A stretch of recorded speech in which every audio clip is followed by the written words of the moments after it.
नमस्कार मंडळी, आपल्या चॅनलमध्ये आपले स्वागत आहे. पुण्यात अल्पवयीन मुलीला अत्याचार करून संपवलं. आरोपीच्या कारमध्ये बसून गेली होती तरुणी. नातेवाईक म्हणून कुटुंबाने ठेवला होता विश्वास.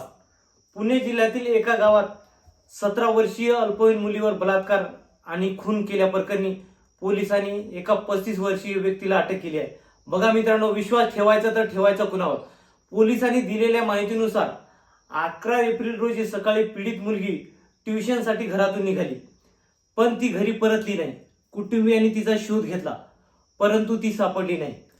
त्यानंतर त्यांनी स्थानिक पोलीस ठाण्यात तक्रार दाखल केली. पोलिसांनी तातडीने शोध मोहीम सुरू केली आणि मुलगी ट्युशनला जाण्यासाठी वापरत असलेल्या मार्गावरील सर्व सीसीटीव्ही फुटेज तपासले.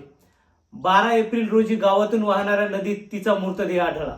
बघा, शवविच्छेदन अहवालात तिच्यावर बलात्कार झाल्याचे आणि खून झाल्याचे उघड झाले.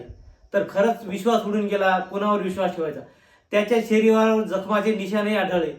पोलिसांनी सीसीटीव्ही फुटेज तपासले असता गावातील एका 35 वर्षीय व्यक्तीने तिला त्याच्यावर दुचाकीवर नेल्याचे दिसून आले.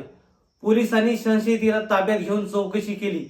तपासातून समोर आलं की संशयिताने मुलीला ट्युशनला सोडण्याचं सांगून सोबत नेलं होतं. म्हणजे मी तुझ्या गावातला आहे आणि सोबत नेतो आणि ट्युशनला नेलं, माझ्यावर विश्वास नाही का? आणि असं बोलून सहज ओळखीचा माणूस म्हणून कुणी पण सहज निघून जाते. त्याच प्रकारे ती मुलगी गावातील एका माणसासोबत, इसमासोबत गेली आणि तो इसम रोजचा होता, ओळखीचा होता. त्याने विश्वास ठेवला आणि सोबत गेली, परंतु त्याने त्याच्यावर बलात्कार करून नदीत फेकलं. तर खरंच न विश्वास बसणारी ही गोष्ट समोर